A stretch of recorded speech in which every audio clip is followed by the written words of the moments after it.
Monsieur le ministre, l'intersyndicale des travailleurs des collectivités territoriales ont déposé un préavis de grève depuis le 10 août 2022. Ça fait quasiment près de 120 jours, donc 4 mois, que vous avez reçu ce préavis de grève. Qu'est-ce que vous avez fait concrètement pour pouvoir satisfaire ces doléances ou à défaut pouvoir négocier pour obtenir de ces travailleurs qu'ils acceptent de retourner et rejoindre leur poste de travail? Monsieur le ministre, il s'agit de quoi par rapport à ces travailleurs? Il s'agit de la dignité du fonctionnaire. Le fonctionnaire, qu'il soit de l'État central ou un fonctionnaire local, ça reste un agent de l'État du Sénégal. Il réclame une revalorisation salariale. Je pense tout de même aujourd'hui qu'à l'heure où on parle de pétrole et de gaz dans ce pays, il semble que les finances publiques se portent très bien selon les dires de nos fonctionnaires. Donc je pense que cette revalorisation salariale devrait être tout de même une demande recevable. Le deuxième point, Monsieur le ministre, c'est l'application effective de la fonction publique locale. Alors là, j'ai un problème, Monsieur le ministre, parce qu'à la limite, c'est la loi. C'est la loi, et en l'occurrence l'article 29 de la loi sur la fonction publique locale, qui à la limite, vous exige de prendre cette doléance en considération. Alors quand un État refuse de respecter la loi qu'elle a elle-même votée, c'est que ça pose un sérieux problème. Et le troisième et dernier point, c'est l'application de la deuxième phase de l'acte 3, relatif au transfert de ressources. Monsieur le ministre, vous avez entendu tous les députés vous parler du manque de ressources, de l'opposition comme du pouvoir. Ou bien on croit en la décentralisation, ou on n'y croit pas. Au Maroc, il n'y a pas de secret, c'est une question de volonté politique. 33% de la TVA est reversée dans un fonds alloué aux collectivités territoriales. Au Sénégal, depuis plus de 20 ans, nous sommes à 7%. Au moment où on parle de pétrole et de gaz, à quand vous pensez que votre ministère va reconsidérer la dotation aux collectivités territoriales?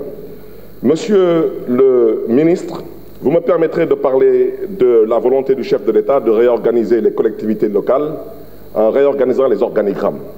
Je vais me permettre de faire un plaidoyer pour Dakar. Monsieur le ministre, Dakar, c'est 6 ministères. C'est 6 ministères.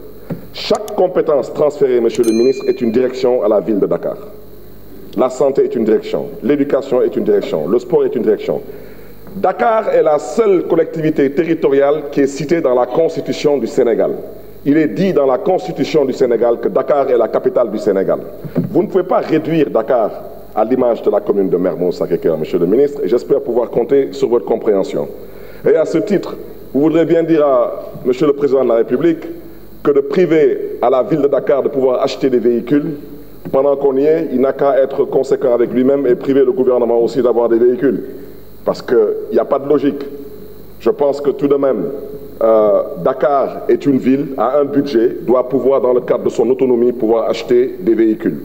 Monsieur le ministre, et par ricochet, je vais interpeller Monsieur le ministre des Finances. Monsieur le ministre des Finances, nous devons parler des rôles d'impôt.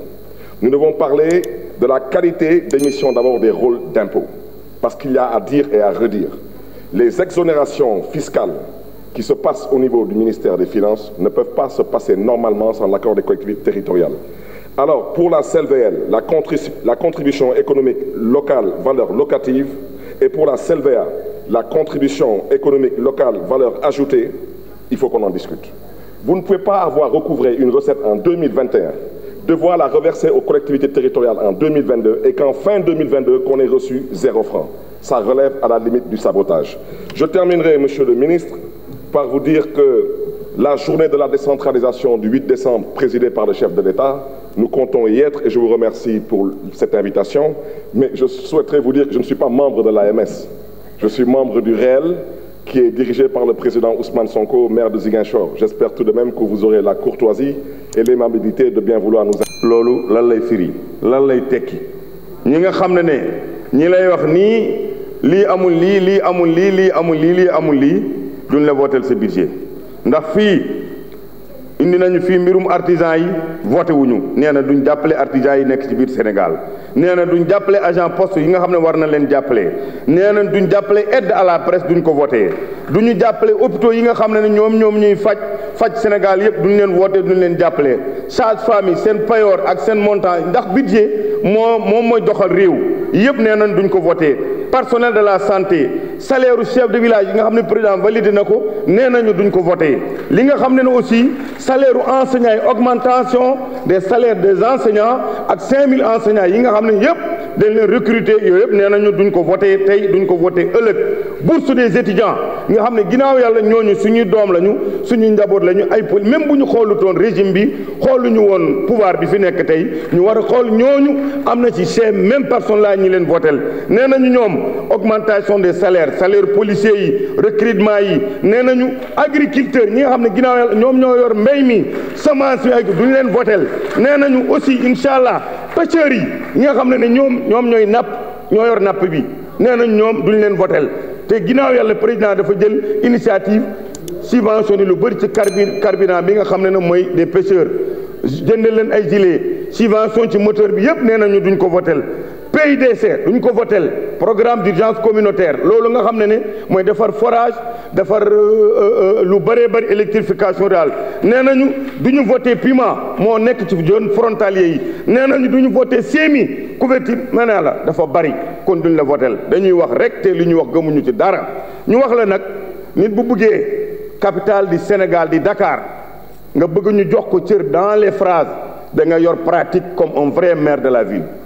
maire de la ville boo xam ne mérite pas à sa place n'a pas même le droit de réclamer cëru maire de la ville de ce capitale là image u capitale du Sénégal tey yàqu na ci ki ko jiitee nekk maire de la ville maa ko wax fu ma woo ma wuyu ko